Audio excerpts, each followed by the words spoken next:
Welcome, everyone, to the first ever Cooking with Poppy Mardi Gras cooking class. And, I can't say how grateful I am to have all of you all with me today in my kitchen here because you know what? I would be so sad. Yes, it's a cold, gray day in New Orleans, but today is my favorite day of the carnival season because usually on this carnival Saturday, we kick off with about 6 or 7 parades that go down St. Charles Avenue. So you see, this is exactly how I might be attired on a cold Mardi Gras day like today. So since we're doing this cooking class, I don't think the foxes are going to help a single bit. So we'll send the foxes off. Now, maybe you might not suggest cooking in sequins, but it's carnival time. So that's how we roll down here in New Orleans. And the first thing that we need absolutely is a cocktail. So what is that cocktail? Well, we're going to sort of go through a Mardi Gras Day experience here together over the next hour and a half. And there is nothing more important on Mardi Gras morning than breakfast cocktails. After all, that's what gets us going on Mardi Gras morning. You're standing on the neutral ground. For those of you all who aren't from New Orleans, that's what we call the medians here. And the parade goes by, and you have a milk punch, and maybe you have another milk punch, because that's just the way we roll here. And I'm going to show you my secret method for milk punch. So here, most recipes will call for half and half. Well, all of that is fine and good. And you have a choice with your milk punch. It can be either brandy or bourbon. Those are your two flavors. I like brandy. I find it's a little softer on the stomach if you're drinking at 7 a.m. because that's hard work. And, you got to keep it up. So we're going to add a copious amount of brandy. And then we're going to add a good dash of vanilla. And now here is my big secret. Most milk punch recipes that you have will call for simple syrup, but that's just going to water down your milk punch. Why would you do that? So my secret is powdered sugar. So I'm going to add a little powdered sugar, and then because we want this to be rich and delicious and fabulous, that would be the heavy cream. So I'm going to put that to the side. And then here is the big secret. This is what the professionals know how to do on Mardi Gras Day. Or actually, it's very important to do this on Lundi Gras. Oh, silly me. I was worried I'd lose the top. So I put the top right in the funnel. That's a typical Poppy move.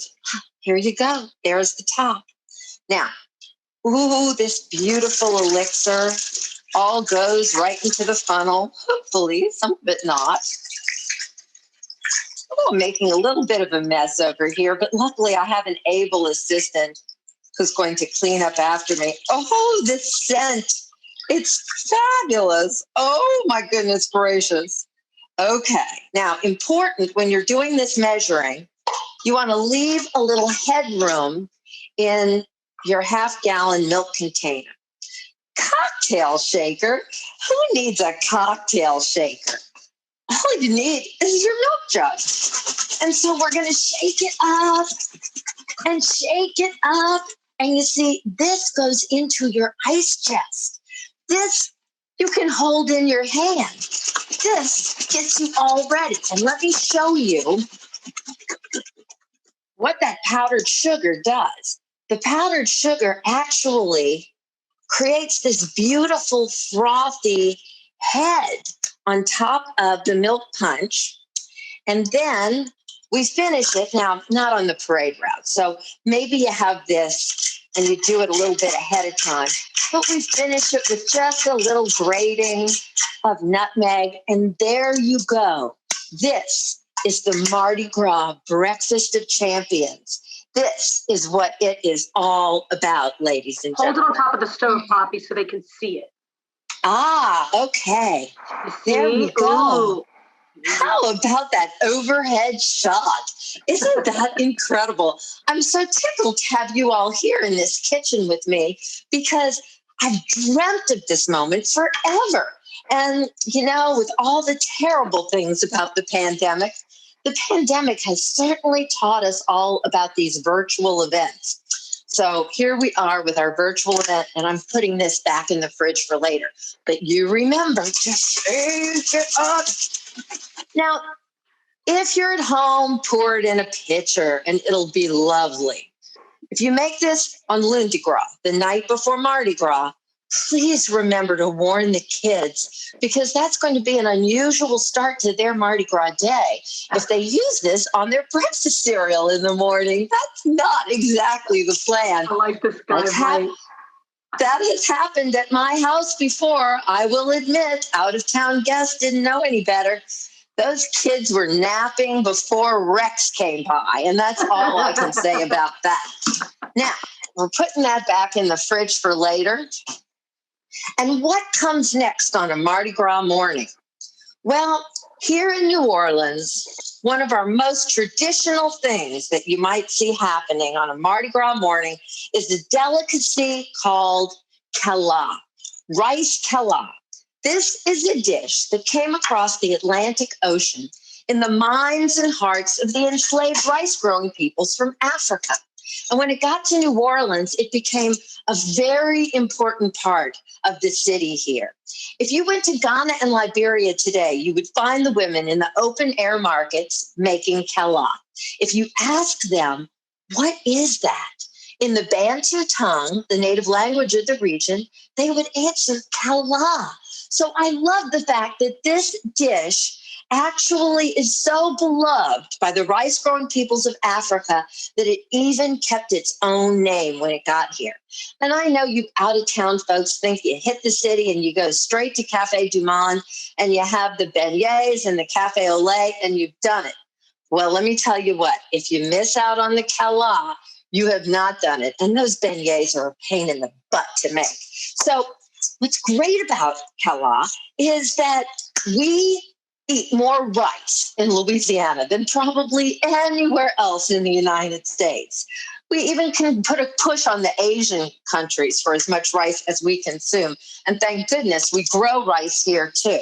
So consequently, you probably are going to have some leftover cooked rice. Put the bowl over the stove so they can see it. Oh, yes. You're probably going to have some leftover cooked rice in your refrigerator. That's going to be quite a likelihood.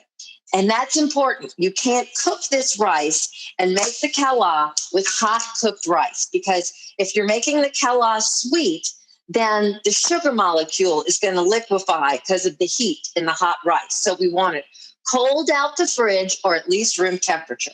And I've got 2 cups of rice. Y'all have the recipes. But just to give you an idea of what we're doing, that's 6 tablespoons of flour. Here's 3 tablespoons of sugar and 2 teaspoons of baking powder. We're also going to add, here you go, we're also going to add some nutmeg, just a little bit, to the kala. So my good friend Lolis Eli, if y'all don't know Lolis and his work, you should Google him. He's a native New Orleanian, and he's about as obsessed about kala as I am. Just Google him, and you'll see pieces that he wrote, for instance, for the New York Times. So I just added a little bit of nutmeg. And Lolis is the one who remembers that every Mardi Gras morning, he spent Mardi Gras as a child on truck floats. Now, this year, of course, we've got house floats, but it's a truck float. Well, on Carnival Day, once Rex, the king of Carnival, passes by, next, there are sometimes hundreds of truck floats built by families who get It's a big family reunion, families and friends, and they have a theme and there are prizes for the best truck float. So you get on that truck float just about dawn and line up. It's an all-day affair. And Lolis remembers one of his father's friends who always would bring kala for Mardi Gras morning. So that was a little bit of vanilla. And you've got the exact measurements in your recipes. Okay, and then we toss that together. And then the binder is going to be 2 eggs.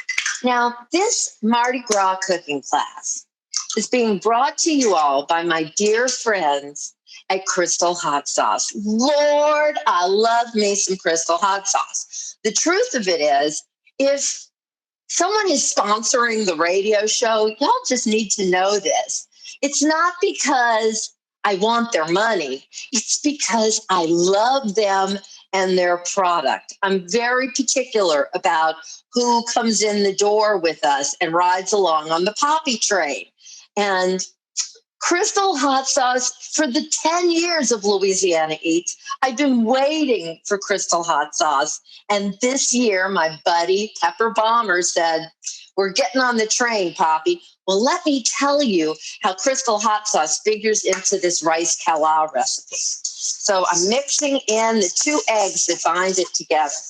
And, you know, I have been on a mission to save the kala for over 30 years. As a matter of fact, my able assistant here, whose age I won't reveal because it doesn't do a thing for her mother if I tell you how old she is, but she was a little baby in a baby carrier when I did my first event with kala, and that was at the Audubon Zoo.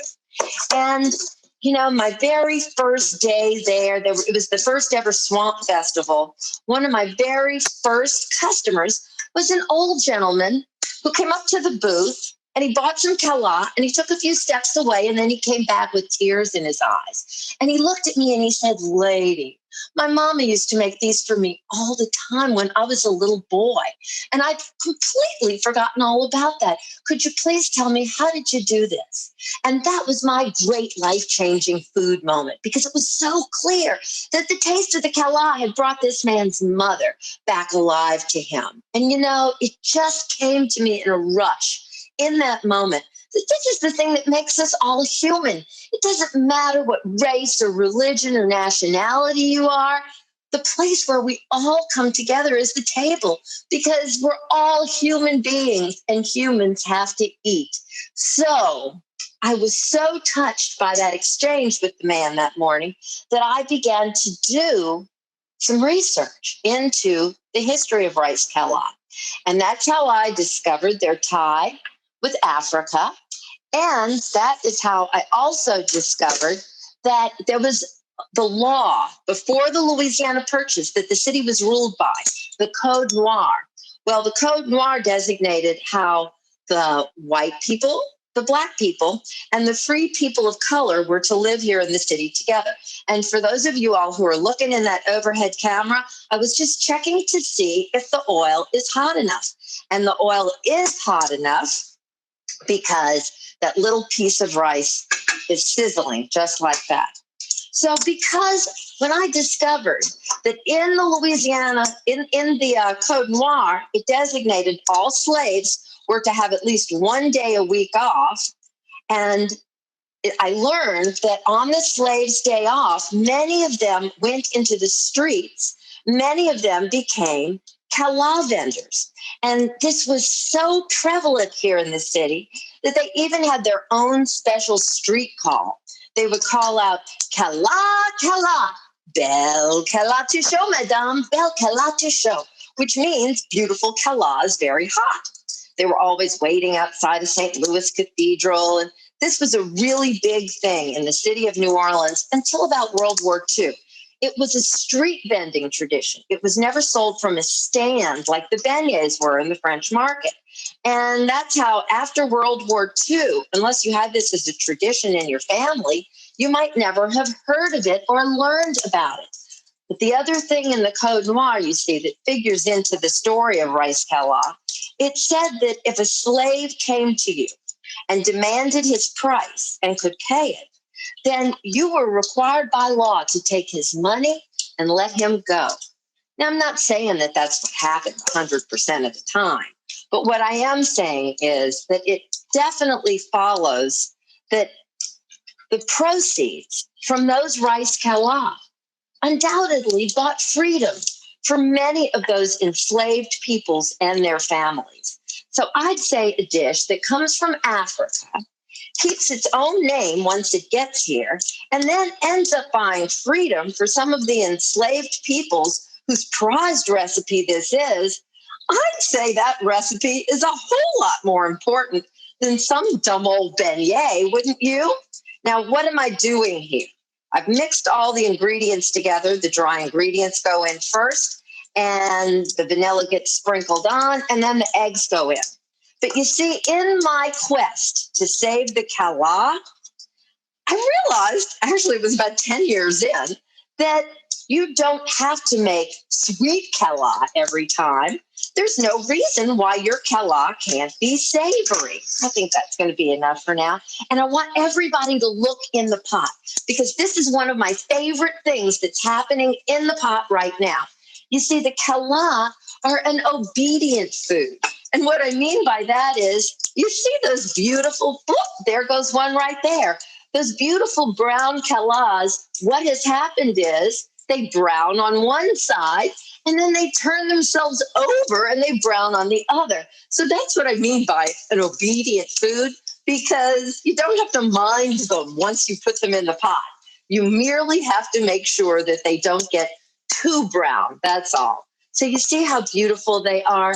So remember that call, kala, kala, belle kala tu chaud, madame. And so maybe you don't want to make these sweet, but you see how fast this is. My little Madeline will be happy to tell you she remembers some special school mornings even where we managed to have rice kala before school. It's quick. All you have to do is just be ready to fry them and have that leftover rice. So in my quest to save the kala, because as my great-grandmother used to say, if you're going to save it, you have to eat it to save it. She meant clean your plate, Poppy. But in my lifetime, that has come to mean to me, help preserve those heirloom fruit and vegetables, these special heritage recipes like the rice kala. And so I urged everybody to eat it to save it. Well, then I thought, well, why can't this be savory? So here's what you do, and I indicated this in the recipe. You take out the vanilla, you take out the sugar. You add some thinly sliced green onions, because if it's savory, the green onions are going to help everything. And then you help bind it together with a whole bunch of crystal hot sauce. I'd say up to about 2 tablespoons, because you're not going to have sugar in there. So that savory mixture is going to hold together a little better and tighter for you. And so that crystal hot sauce is the most important ingredient in my savory kala.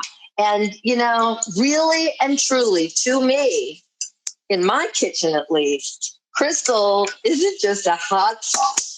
It's an ingredient, because I put it into just about everything.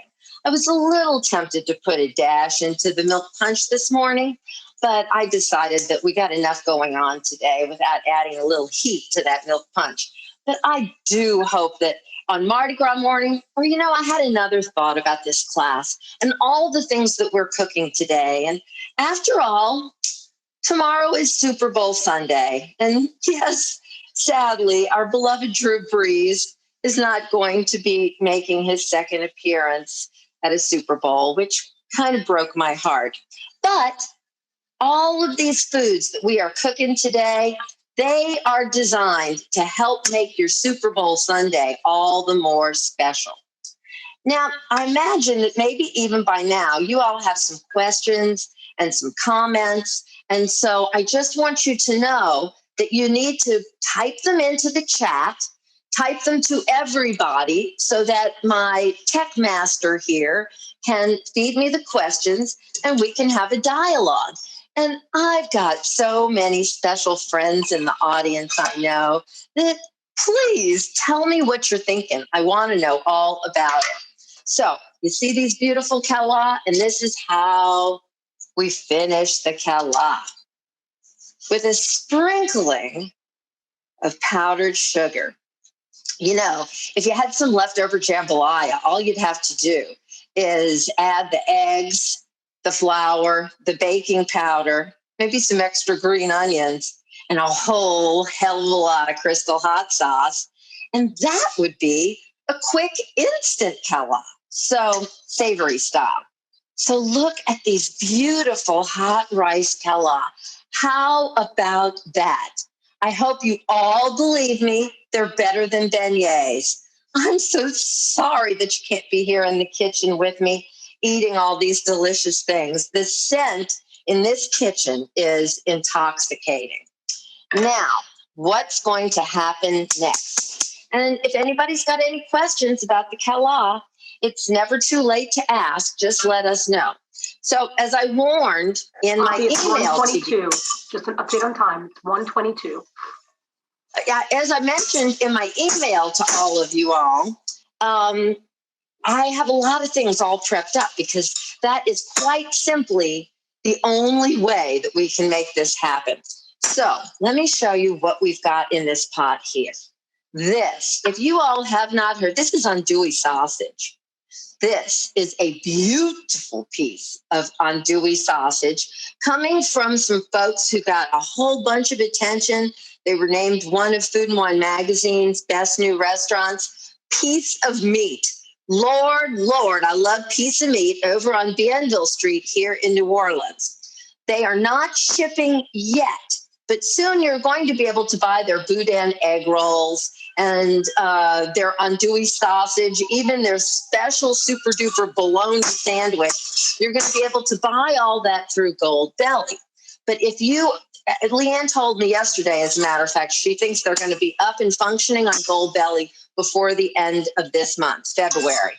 However, I'm going to tell you who's shipping right now and who is, it's a very economical choice. And that is my dear friend, Jared Zarang, who a couple of years ago bought the spot for andouille sausage in the river parishes. In Laplace, now, it's not the one that you maybe have seen with the giant andouille sign straight there on the highway right after you exit I-10 in Laplace. Then it's called, that one is Jacobs. Well, this is Wayne Jacobs Smokehouse. And you have never had delicious until you have had Jared's andouille, Jared's cracklins. Holy moly, are they delicious. And let me tell you, Jared, because these products are stable enough, he can ship them via priority mail. They don't have to go overnight. So that cuts down so much on the cost of the product because of the shipping. So we'll have that at poppytucker.com. We'll have a link through.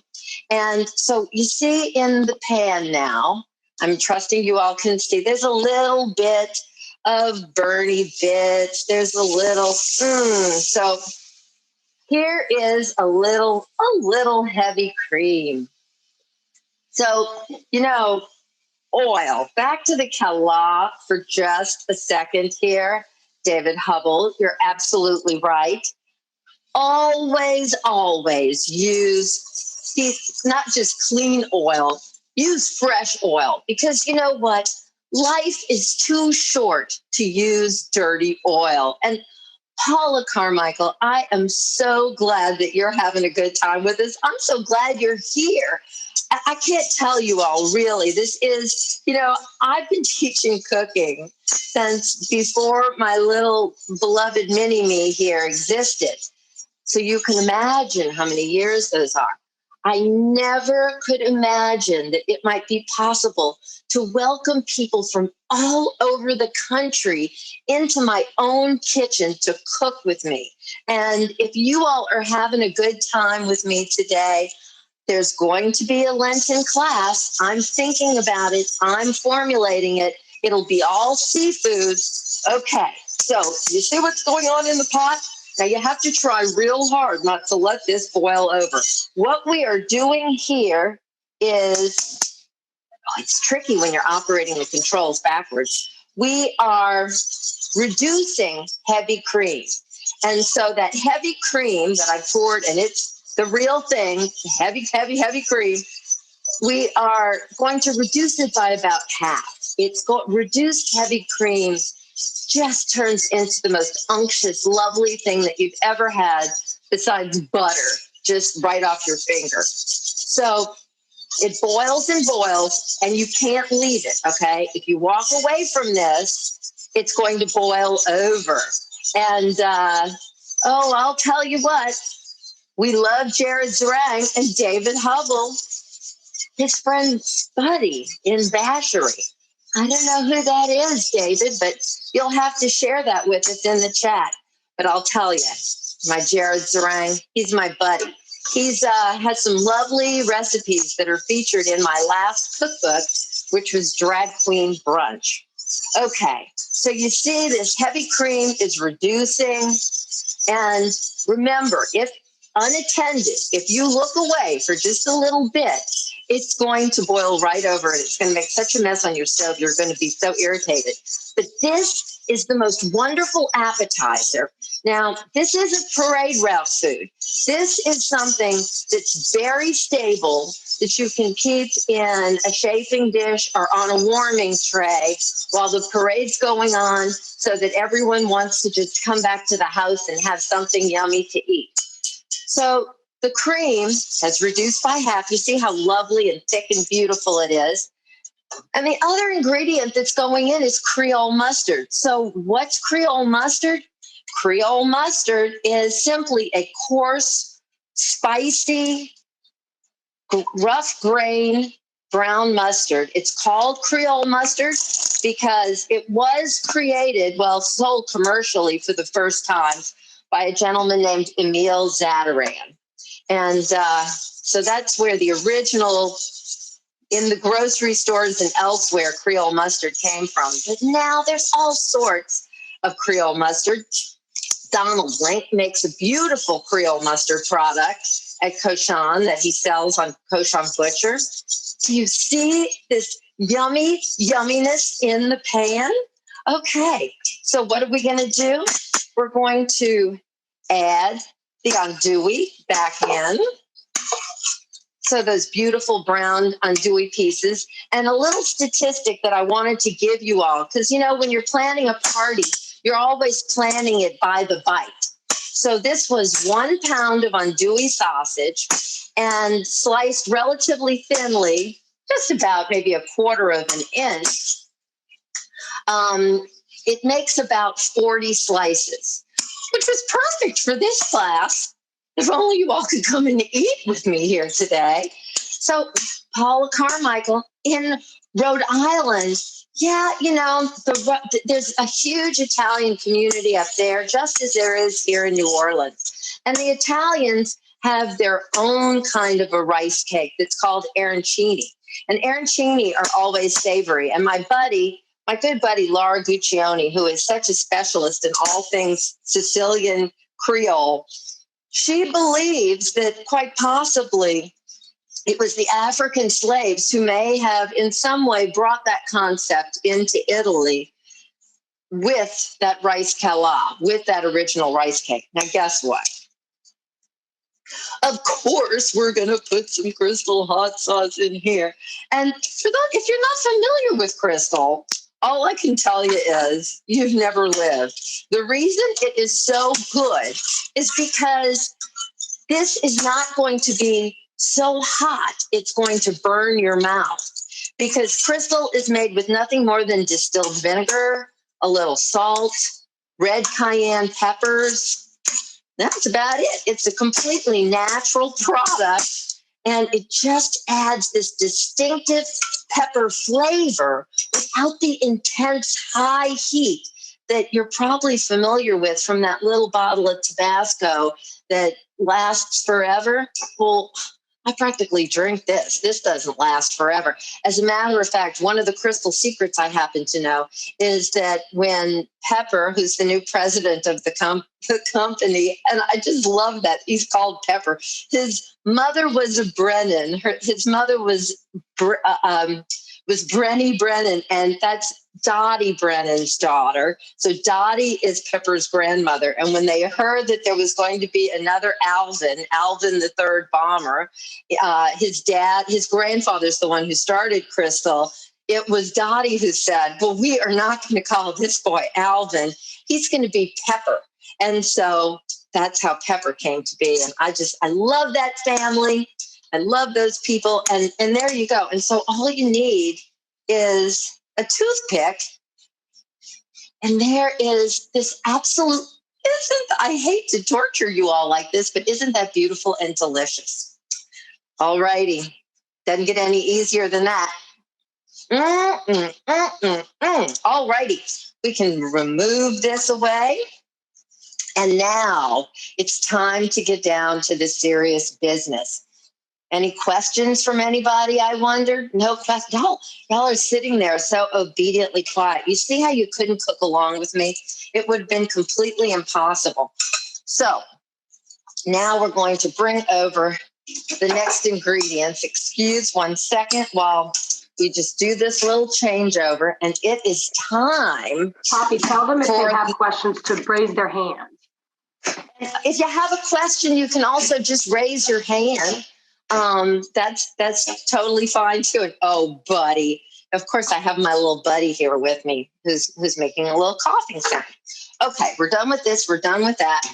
And now here comes the most important part of the class, because you can't teach a Louisiana class without every dish we do starts off.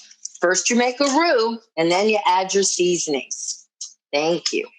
So here we go. And I'm going to turn the fire on. And this is one of the first big secret to making a roux. Oh, could I have a little whisk back? That would be so nice if you could just clean it off. Yeah, I have another whisk sitting somewhere, but you know how that goes sometimes in the kitchen. Anyway, sometimes it's right there and it's right under my eyes and I don't see it. Anyhow, first you make a roux and then you add your seasonings. It's always the same 3 seasonings: celery, bell pepper, and onions. And here's my chopped up onions. And I will tell you all that now is not the time when you're making the roux. It is not the time to start chopping your onions. You've got to have everything all set out and ready to go. And so here we go with ready to go. We're going to make a roux. Is it dry it really well. You know, a sizzling whisk in the roux can be a scary thing. So we're going to make a roux. And this recipe, we're now moving on to the Dirty Boys. Now, the Dirty Boy is an invention of my dear friend, Frank Brightston. And its origin is really dirty rice. I'm sure lots of you all have had, for instance, maybe the Popeye's dirty rice, which is a great rendition of, let's see. Okay, here now I got the fire going. The Popeye's dirty rice, delicious. But oh my goodness, this recipe. Now, Frank called this a Dirty Boy. That was the name that he came up with. The origin of the recipe is that at Frank's restaurant in the Riverbend here in New Orleans, Frank, the way he serves both jambalaya and dirty rice is that per order, they mix in the rice. So they have the base, the meat base, all ready to go for both. And anyway, so the kitchen staff knew that was there and it was delicious. And so when it came to the dirty rice mixture, they would often grab a pistolette. And for those of you all, I know the first photo we sent out on social media. Somehow somebody thought this was a baked potato. This is a pistolette from Leidenheimer's. And so here is the oil. And I put, this is my trick to making a roux, because I get the oil kind of hot before I add the flour. And this is 2 parts flour to 1 part oil, because we're going to make a nice, tight roux with this. So Frank's kitchen staff would take a pistolette and they would then stuff it full of this yummy, dirty rice mixture of various meats and seasonings. And that was a favorite snack in the Brightson's kitchen. So when Frank opened up his casual New Orleans seafood restaurant, it was an old restaurant that had been out in Jefferson Parish, out in Harahan for quite some time, called Charlie's Seafood. And so when Charlie's Seafood opened up, Frank decided to put the Dirty Boys on the menu. It was mostly a seafood menu with the Dirty Boys too. I mean, I bet you there was a hamburger too. Well, everybody came to love the Dirty Boys. That's a favorite. And sadly, that restaurant isn't there anymore. I never got Frank's actual recipe. However, for a long, long time, I cooked with a Cajun woman who, in cooking class, when we used to have the New Orleans culinary, what was it called? Anyway, it was called gnocchi. And it's not the same gnocchi that the Brennans now have on Lee Circle, but it was a very high-end, lovely, fine cooking class experience. It was the New Orleans cooking experience. It's been many years since we've had that school. And Frank and I were Judy Jurisich's first teachers there. And so we cooked together for a long, long time, along with another one of Judy's friends, whose name is Boo Macomber. Now, Boo Macomber comes from the Lafayette area. She's from actually Brobridge. So anything that Boo cooks is absolutely the genuine article. And so this is, the base of this is really Boo's dirty rice recipe. Now, Mr. Larry wants to know any kind of pot or pan to make this roux. Now, Mr. Larry, I can't imagine that you have any thin, inexpensive stainless steel pots in your kitchen. I don't think so. Well, what I'm cooking in today is actually, this is Magnolite Pro. This was the Magnolite knockoff to Calphalon cookware. It's anodized aluminum. The most important thing is you cannot make a roux I don't make it in stainless at all, if you ask me, because I don't care how fine a piece of stainless steel cookware it is. It's going to have hot spots and it's going to give you grief. And, you know, if you burn the roux, you're going to have to throw it out and start all over again. And y'all are going to get to see exactly what I mean, because we're going to take this right to the edge. So first you make a roux. So just to back up and finish my thought about Boo Macomber. So this is how Boo makes her dirty rice, except once we get the meat all together, she adds the raw rice and some more beef stock. And the rice actually cooks in all of that yummy, yummy meat flavor. Oh, I'm having such a lovely time here. And I hope you all are too. You know, this is just the damnedest Mardi Gras on the face of this earth. I just don't know how I feel about the mayor, who yesterday, I have been stomping for neighborhood bars since the summertime, when I realized how left out in the cold completely New Orleans neighborhood bars were. And what's New Orleans without neighborhood bars? Well, I'm kind of concerned about what New Orleans is without bars, period. Because for those of you who haven't heard this yet, our mayor, in her infinite wisdom, yesterday declared that all bars Even those poor folks who invested in the fire suppression hoods and kitchen setups, who just so they could open their doors and have a fair shot at making a living, no bars will be allowed to be open from the Friday, Mardi Gras weekend. From next Friday until Fat Tuesday, there will be no bars open in New Orleans. There will be no bars open in New Orleans. Is this the end of time? I can't believe I am saying these words. Not only that, there will be no alcohol sales, supposedly, in the French Quarter. And I think she means retail sales, because the truth is she hasn't been able to control the crowds on Bourbon Street. Now, why in the world, my good friend Polly Watts, who has the Avenue Pub and just turned the Avenue Pub into a float, such an incredible thing. And check out Commander's Palace Float House, too. She doesn't get to open her doors on Mardi Gras, even though she is supposed to be a restaurant. She has served food long before this pandemic happened. But that's how it's going to roll this Mardi Gras. All that, and I understand Bourbon Street will be barricaded off. Decatur will be barricaded off. I don't know how it's going to be. But anyway, God bless them all, and I hope that the next time you all have a chance to visit New Orleans, there will still be some bars here for you to get a to-go drink from. No to-go drink at all, no matter anywhere, no how, nowhere in the city, from next Friday until after Mardi Gras passes by. And I'm kind of bummed about this. All my poor friends who are trying so hard to do the right thing. And somehow this administration's inability to enforce their own rules is really a little disheartening. So, Poppy, have you told them how important it is to keep stirring? Yes, I need to. So are y'all watching what's going on in the pot?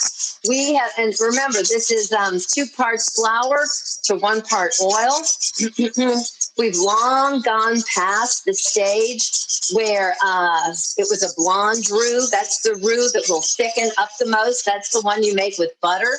What kind of oil did I use? This was vegetable oil. That's because it has a very, very high smoke point. Use the oil that you would fry food in.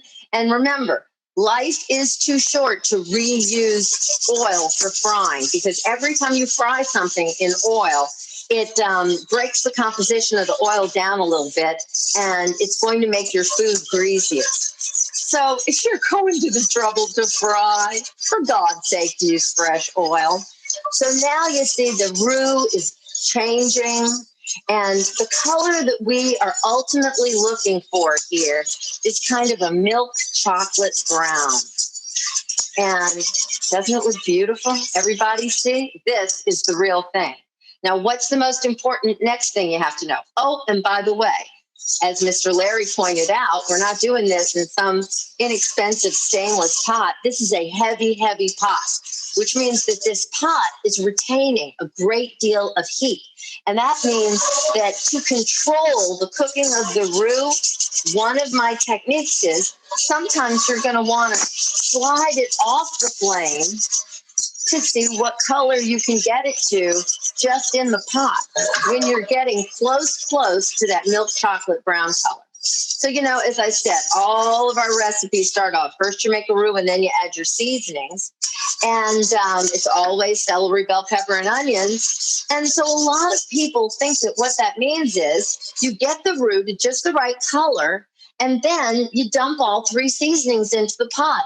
Well, this would be an absolute tragedy. And if your grandmother didn't teach you this, it's funny how most recipes, now I write my recipes with this specific instruction in it, but when the roux gets to the right color, and we're trying to get here to just about milk chocolate brown, and I'd say we are very close on that color right now. Isn't that a beautiful, beautiful shade? And so what you want to do is get it right to the point where it's right on the edge of burning.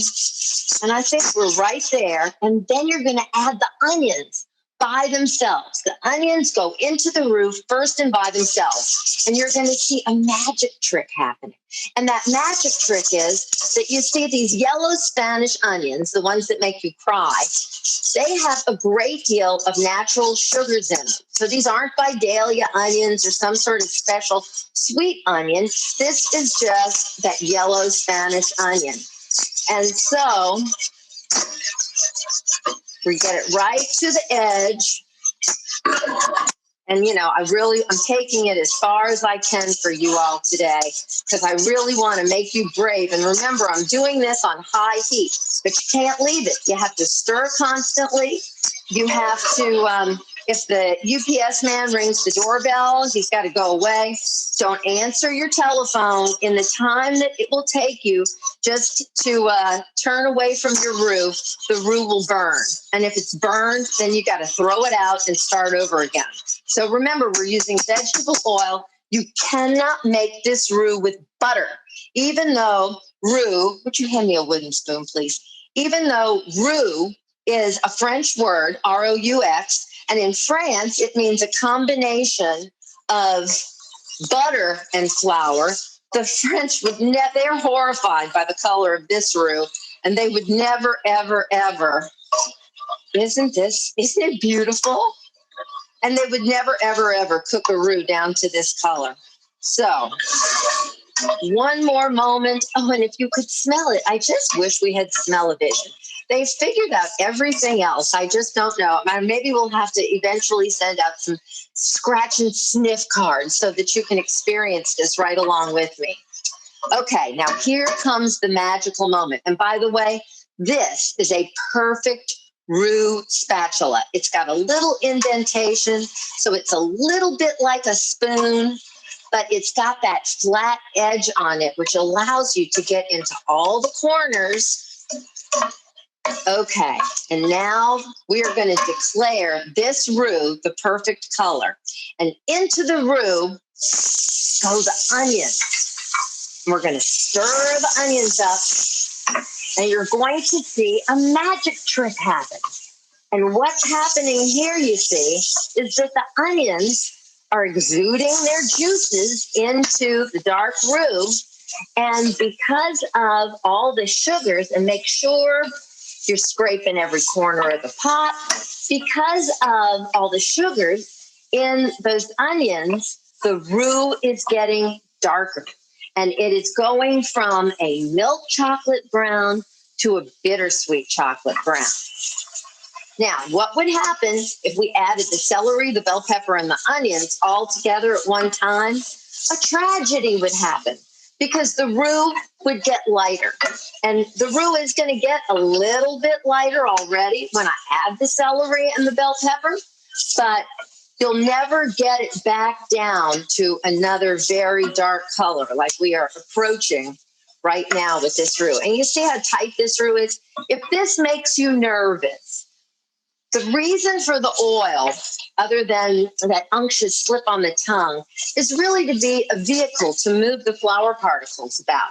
And so consequently, if you're nervous, you can make a roux with more oil, and then it'll all be moving around easier. Okay, now, you see how we've gone from a milk chocolate brown really to a bittersweet chocolate brown? Well, now it's safe to add the celery and the bell pepper. So in goes the bell pepper, and in goes the celery. And people love to carry on about the holy trinity of Creole cooking: the celery, bell pepper, and onions. Well, I was fortunate enough to be alive, to have my great-grandmother alive with me until I was 10. That's when she passed away. And all I can tell you is that my very Catholic, little French-speaking great-grandmother from down the bayou would have never called the seasoning vegetables the Holy Trinity. She would have thought that was blasphemy, and it would have offended her. So you see, all of that Holy Trinity BS sort of stems from the time when people really started noticing our food. It goes back to the time of Paul Prudhomme at Commander's Palace and then Emerald. And so they started calling it the Holy Trinity because it is as ubiquitous in our food as the Holy Trinity is in the Catholic religion. But what is this really? This is really the Creole Mirepoix. Now, for those of you who are big Food Network watchers, etc., you're probably familiar with that French word, Mirepoix.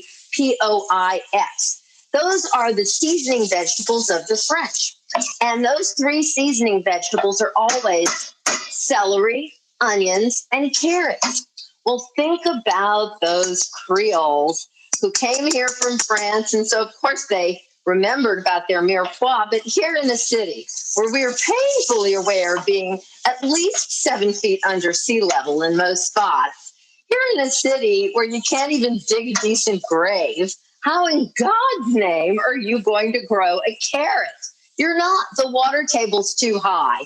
And so that is how I personally think that the carrot came out, and the pepper, which in this tropical climate grows like a weed, that's how I think this goes, that the carrot comes out and the pepper goes in to what is really the Creole Mirepoix.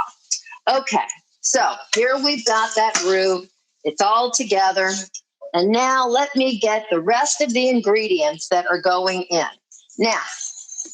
Now is not the time, if we're doing this in a timely basis. You know, I said an hour and a half for this class, so we're going to do our best to get it done in that time and be able to visit a little after as well. I have my meat already browned. Now, what are the meats that go into dirty rice or dirty boys? I've got ground pork. I've got ground beef. And now please don't freak out on me, because you've got to trust me and you've got to taste this before you freak out. This is chicken liver, and it's chicken liver that went in the food processor until it's as fine as perhaps you would have in a pate. But it is raw chicken livers, and it's part of what makes the dirt in the dirty rice. So the ground beef and the ground pork have both been browned together. And at this point, we're going to trade one for the other. And I think we got some questions and some comments from some folks. What are they saying out there, Miss M? Oh, well, David Hubble says that, it reminds him of the River Parish's Farre dressing. I don't know what that is. That's a very good question. And how can we donate to the bars, Paula Carmichael? God bless you. I honestly don't know of any organized fund. You know, I know the Louisiana Hospitality Foundation has been helping bar owners out, but you know, it's the bar owners who got left out in the cold. And you know, just keep an eye on my website. I will do some investigation and I will find out some way, because it's tragic. You know, the damn mayor. Oh, sorry I said that, LaToya. The mayor, yesterday, when she was making this pronouncement, she said she was doing it for the hospitality workers so they wouldn't be endangered this Mardi Gras. I'd like to hear from some of the hospitality workers, because if that's your industry and that's what you choose to do, then she's just wiped out an enormous piece of their potential earnings. It's kind of breaking my heart. So into the dirty rice mixture, we are now going to add some beef stock and mix it up. Oh my goodness, it smells so good. And now don't be too horrified. But here go the chicken livers. Oh, I know, that's a frightening thing to see. But it's all about the same proportions: chicken livers, ground pork, and ground beef. And so we mix it in like so. Another very significant flavor in this is going to be Worcestershire sauce. 2, 3, 4. Okay. And we're going to mix that all together. Oh, gosh. And now the only seasoning that goes in is going to be some bay leaves. And so we're going to add a couple of bay leaves. We're going to add some salt. You're probably going to have to adjust for a little bit more salt after a bit. I didn't put this in your recipe. About your recipes, I noticed that there was one little tiny mistake. Well, it was just an omission. About the green onions. I don't tell you when to add the green onions. Everyone needs an editor, even me. And I can't believe all the people I've given this recipe to and all the times I've taught this recipe and nobody has said, but where do the green onions go in, Poppy? No one has said that. Okay, so we're going to stir this up and you see how it's getting so rich and beautiful. And I'm telling you, if you're afraid of those chicken livers, just close your eyes and give it a try. This dish is not going to taste livery. It's going to taste very, very meat redolent. It's just delicious. Now, we added a little black pepper, but you know what's coming next. My favorite ingredient, crystal hot sauce. I can't tell you how many times I have done this in a cooking class and people have gone, like it was horrifying to them. But it's an ingredient. It gives your pepper flavor to the dish. And by the way, to help with that, the hole is just a little bit bigger than it is on the Tabasco bottle. And that's a design on purpose. Okay, so mixing it up. And now when to add those green onions. So the way to finish this dish is we would put a lid on it, turn it down to a sort of a medium simmer. Turn it down to a simmer, put the lid on it. When you take the lid off, there'll be condensation. Pour the condensation out in the sink. Don't put it back in because we want it to dry out a little bit. And at about 20 or 25 minutes into the cooking process, let me see back here. I've got some more ingredients that I didn't put in. How about some garlic? Oh, yeah, we need some garlic. So that's about 5 cloves of garlic. That's gone into the dish. Mix that up. Yum. Okay. Oh, gosh, that garlic made all the difference in the world. And then we're going to add, like I told you, we're going to pretend that this is cooked for about 20 minutes. And we're going to add our green onions. Okay. So the green onions go in. And we mix it up. And the green onions almost work as an internal garnish. They give it a little color, they brighten it up, and of course, they give the dish their delicious flavor. And so this is the Dirty Boy mixture all together. However, as I explained, we're not going to sit around for 20 minutes waiting for this to simmer. So you just, throughout those 20, 25 minutes, you just keep stirring it, taste it for seasoning. And now we're going to move this one away.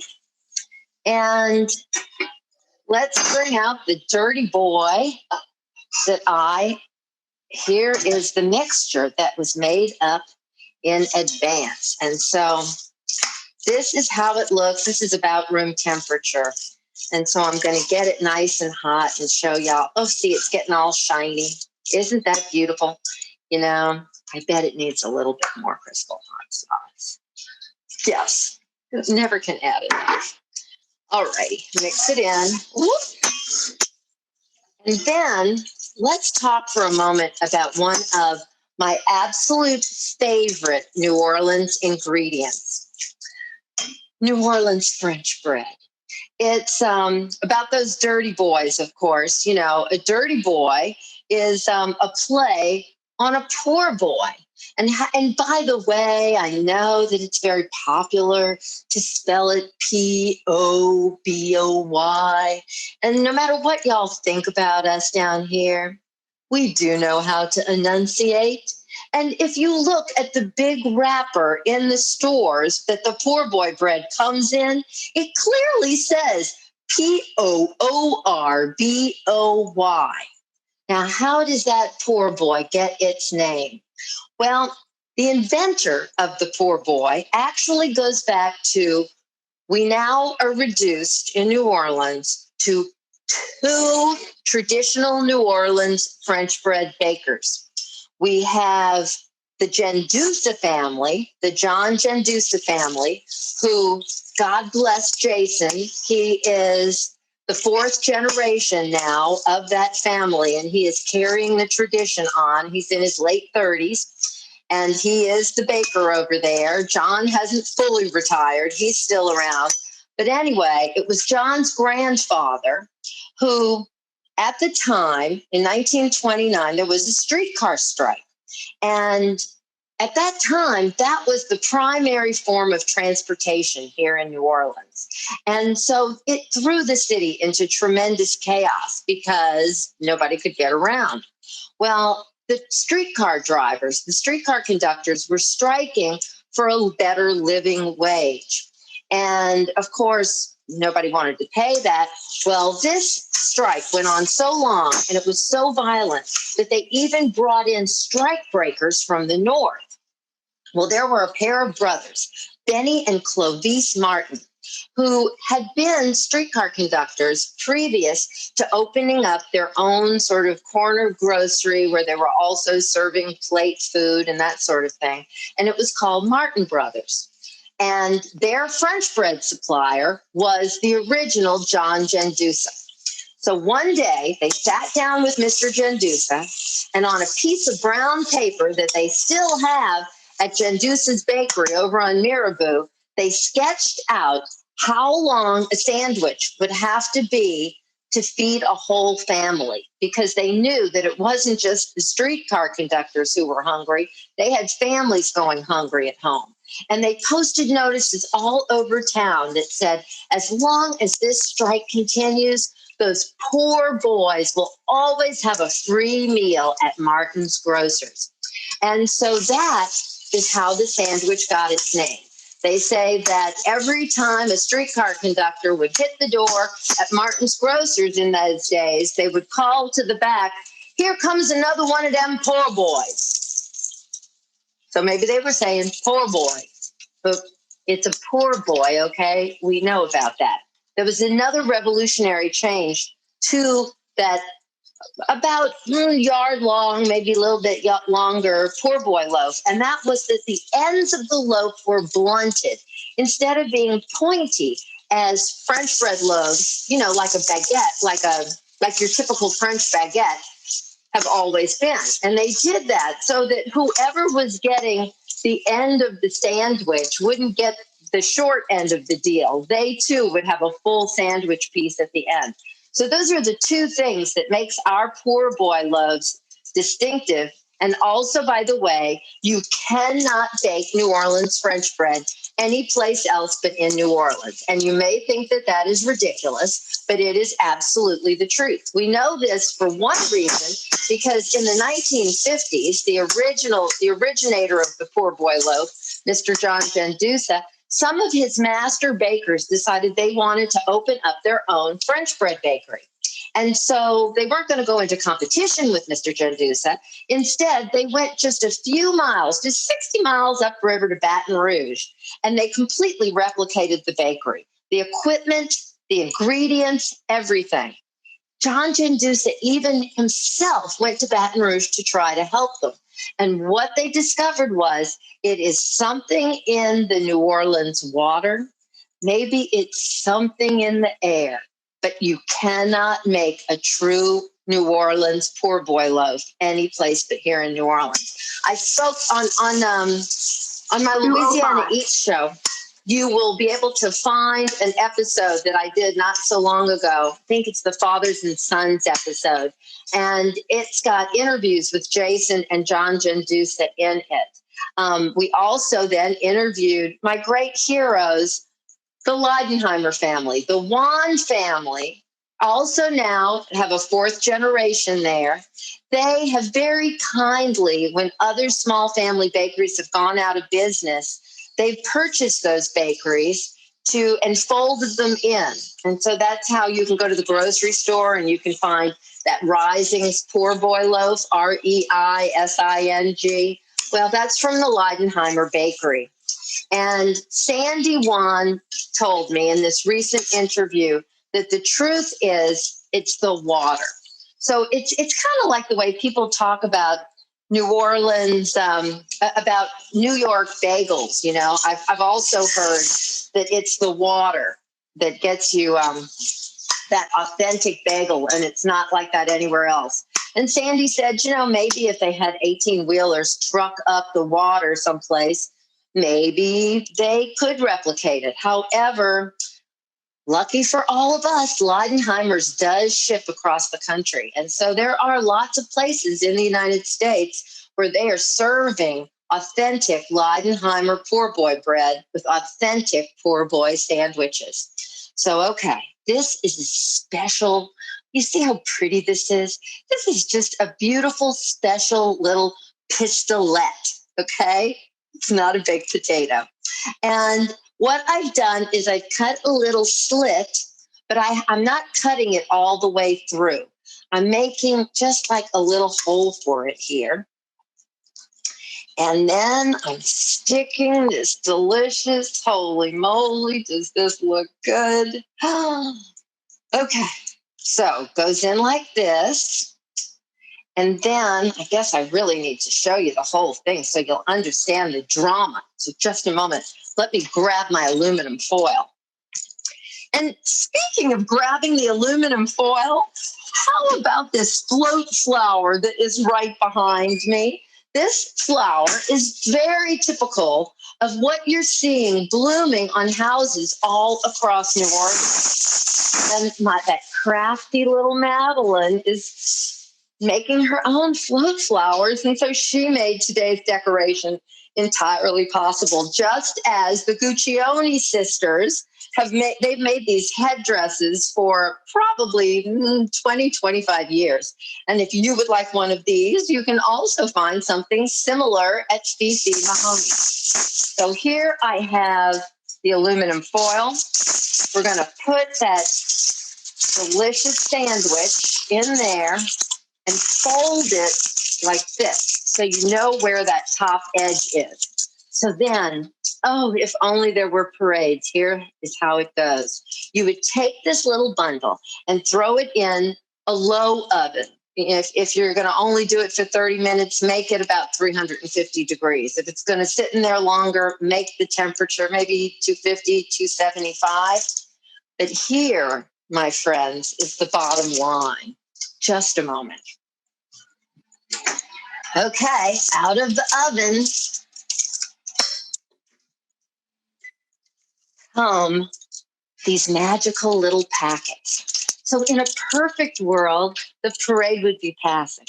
And even though it is chilly and gray and a little drizzly here, we would all be standing on either the sidewalk side or the neutral ground side, waiting for those floats to come by. And this is just the most ingenious hot thing to stick in your coat pocket. And so then it acts like a hand warmer, but it doesn't just act like a hand warmer. It also acts as the perfect antidote to all of those brandy milk punches that you're drinking, you see. And here we have a beautiful, steaming hot, the crust is crunchy. This is it. Here is the dirty boy. And I can't wait for you all to try it yourself and let me know how the whole thing goes. So, no questions from anyone? I can hardly believe it. You all are so quiet. Welcome again to all my friends all over the place. We're going to move these savory things away. And now it's time for us to talk about the king cake. And perhaps we could get 30 seconds on the icing.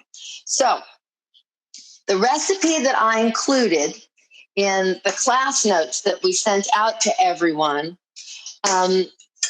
is a fabulous king cake recipe. In fact, it's lots of people's favorite king cake recipe, and it's definitely one of the best. And that is the king cake that was developed at the bakery Sucre, the original Sucre that the chef, the pastry chef there who created all that yumminess, Tariq Hanna, this is the Sucre king cake recipe that I sent out to you all.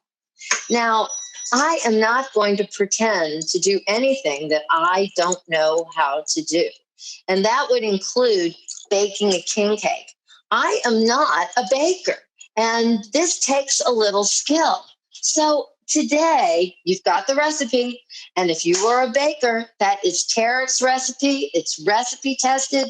It works. And it's perfect. And also, you will find a version of that same recipe in the Drag Queen Brunch book, my last book, where it's presented as a beautiful cinnamon roll.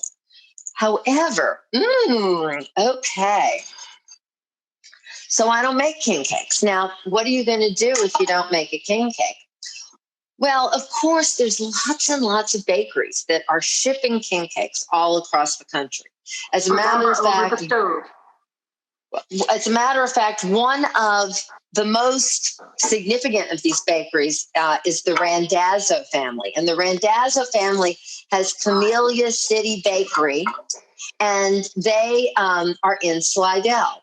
They ship internationally, and they ship so many king cakes that they even patented and developed a special base on their king cakes. So there's a little thing in the middle, and so that king cake won't slide around, because you don't know how that king cake's going to be by the time it gets where it's going. And so perhaps instead, you might like to do what I suggest and what I am doing this year. And I am using my dear friend Megan Foreman's Gracious Bakery king cake in a box. No, this is not Pillsbury. This is the same authentic recipe that Megan makes. It's very easy. It's all you have to add to it is an egg and some milk.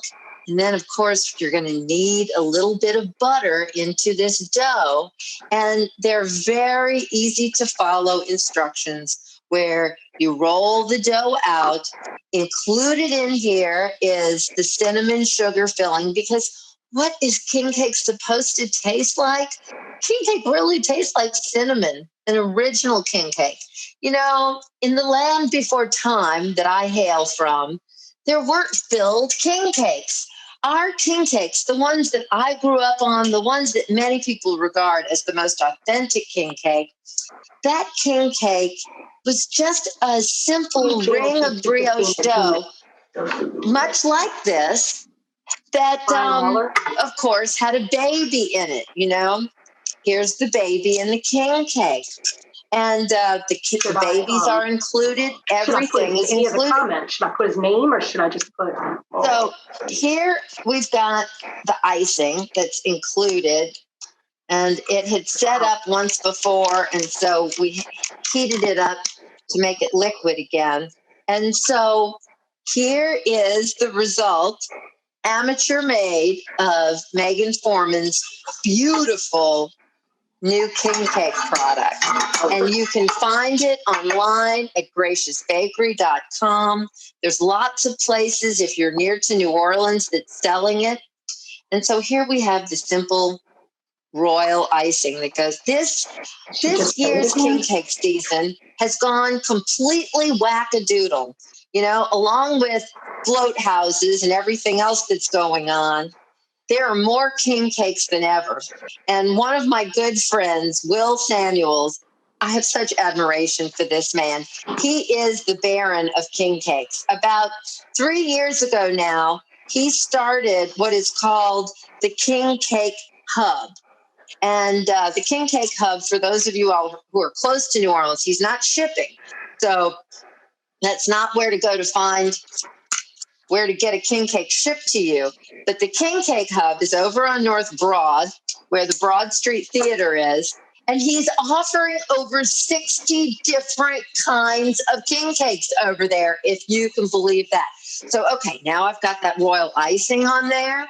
And now, of course, our traditional Mardi Gras colors of purple, green, and gold.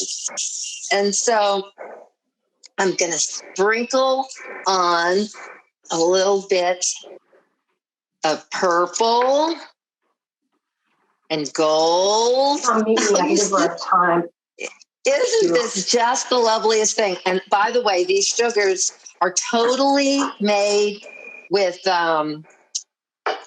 chemical-free, natural products. There is what's it called? It's a Filipino sweet potato. I think it's called EBE is the name of it. And that's where we're getting the purple from these days. But anyway, here we go. And so now about those pistolets. There are places that you can go online and find the pistolets. And the Leidenheimer's people, there are people who are shipping those pistolets everywhere. So just go online and get those cunning little pistolets. And if you can't, don't let that stop you. I know you've got some great baker somewhere near where you are, and just go there and find a similar little hard roll, something that's tender on the inside and could withstand a little bit of baking in the oven. And so here you see, we have a king cake made by someone who is totally not a king cake baker, who is not any kind of baker, okay? That's not my thing. I've always preferred to drink my dessert. Cafe Brûlot, anyone? Now, that's the answer if there ever was one. And there you go. And now, if you'd grab a knife for me, we'll cut the king cake and I'll show you how it goes. So, thank you very much. Let's see how this beautiful king cake looks on the inside. If I can do this, anyone can. Oh, my goodness gracious. You see, there we have that classic line of cinnamon sugar. And in recent times, king cake has become a flavor all of its own. My friend Max Messier at Cocktails and Sons, he's making an incredible king cake syrup that you can use to mix cocktails with. They introduced a new liqueur this year, which is really something. And it's a Gambino's rum cream liqueur. And just go to Cocktail and Sons to find that one. It is like the ultimate Bailey's Irish cream, only if you got it made in New Orleans. It's got aged rum in it, and it tastes like king cake. So this is such an exciting thing for me today. And I hope you all have enjoyed this experience. Maybe we can have a little visit. We've got a little time to visit, but I also hope that you are all getting ready to celebrate Mardi Gras in your own way, whatever that way is this year. Don't let that COVID Grinch steal your Mardi Gras. Just put on a different kind of a mask and put some feathers on your head and socially distant, go into the streets and have a look at the fun. I know people who today are in packs on bicycles, riding throughout the city, checking out some of the float houses which now number over 3,000. You know, you cannot take the Mardi Gras out of the New Orleanian. We love it, and we're going to celebrate it one way or another. Lots of folks are going to be safely distanced on their front porches of their float houses, and the float houses are way out of control. Just between Jefferson Avenue and Nashville Avenue here in New Orleans, there are houses that include a full-size Tyrannosaurus Rex looking over the fence. There's a place where a circus train has pulled up out in the street that's all lit in neon, and all of the circus animals are performing all over this house. There's gorillas, there's giraffes, there's dancing bears. Oh my. There's a lot of fun to be had, and there's a lot of ways to do it safely. Remind them and raise their hands if they have a question, if they want to chat. Let us all make sure that we are here to blow it out in 2022, because that is going to be a Mardi Gras like none other. If you've got any questions, just raise your hand. I'd love to hear from you all, and a little bit more about what I'd like to hear from you all. Everybody's got my email address now, and I would love to hear from you. Remember, this was the maiden voyage on this ship. So I'd love for you to tell me maybe what I could have done to make your experience better, what I could have done to teach you the lesson better. You know, normally I'd have all the students sitting at a countertop around me, and you all at this moment are so near and yet still so far away. So feel free to email me questions. You've got my email. I'll shoot you recipes. The recipes from today's class are all going to be up on poppytooker.com. The entire video from today's class is also going to be available for you all to go back and cook with me in your own kitchen at your pace. When it goes up, the video will be up no later than Lundi Gras. We'll send you the link as a class member, and it'll be there forever for you all to say, now, how do I make those dirty boys? And the truth is, if the chicken livers really freaked you out, add some spicy sausage, like some chorizo. Dice up some andouille, fine. You know, I'll tell you a really crazy thing you could do is with the ground beef and the ground pork, when you put the green onions into the dirty boys, you could stir in some little tiny raw shrimp. And a little shrimp in a dirty boy would not be a bad thing. So, any questions? Do we have any questions? No questions. Well, again, this has been great. It's been fun. I was really afraid to. Oh, Brian Lawler wants to know, when is your next class?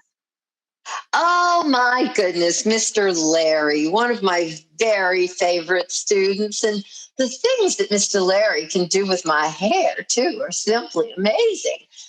Mr. Larry wants to know when the next class is. Well, I'm going to give you a little scoop. I don't have the date.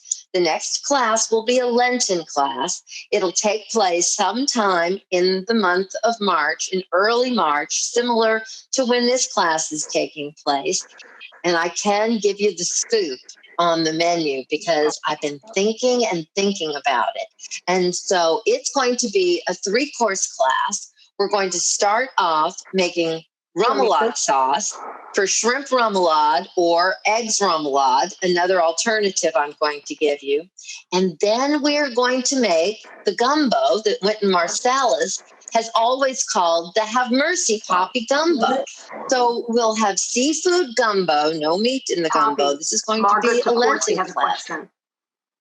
And also then we are going to make crawfish étouffée. So you don't get any more Louisiana than that. We're going to have shrimp remoulade, seafood gumbo, and crawfish étouffée for our Lenten class coming up in March. Margaret DeCourcy, I understand you have a question for me. What is it? I guess nobody's going to tell me. I was told Margaret had a question. Well, Margaret, I know that you are joining us from New York, where it is Tell her to unmute absolutely. herself. Margaret, unmute yourself. I wanted to ask Yes? about the next class, but you've already answered it. So Okay. Well, I can't wait, Miss Peggy, for you to get on a plane one happy day and fly down here, and we will have another rollicking good time together at Commander's Palace. You all should see Commander's Palace. Go to their website. They have to have good photos there. All of Commander's Palace has been turned into a float. It's a tribute to Pete Fountain and his half-assed marching group that met there every Mardi Gras morning for decades and decades. And of course, Pete Fountain has gone on to the great beyond. But there he is in front of Commander's Palace with his clarinet. And the whole building is covered with cherubs and souffle bread pudding. It's so light, it's floating on the building too. It is really something to see. So y'all stay tuned to all the news from New Orleans, and I'm sure you'll be able to see some float houses. There's over 7,500 people who have joined the crew of float houses, and I understand there's float houses in London, there's float houses in Australia, there's float houses in the Arab Emirates. I can't imagine that, but that's what I understand. So anyway, we got about 4 minutes to be together. Raise your hand if you want to talk, because through the magic of technology, I can hear you in my ears. No requests? Nothing else? Well, y'all come back and you're going to be getting a lot more invitations. We're going to also have a little event.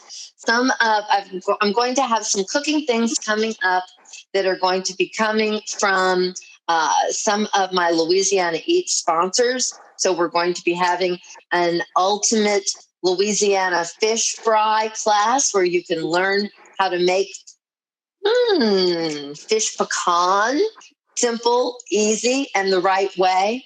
And also, if you have any interest in any of the books that I have done in the past, all the books are on poppytooker.com, and I'm always happy to inscribe them for you any old way and mail them off to wherever you want them to go.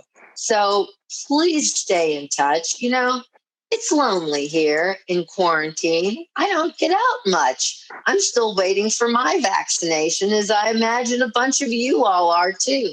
But all I can tell you is the minute that second vaccination hits my arm and then macerates inside of me for those 2 necessary weeks, I'm going to be out and about and amongst you all again. And I just can't wait.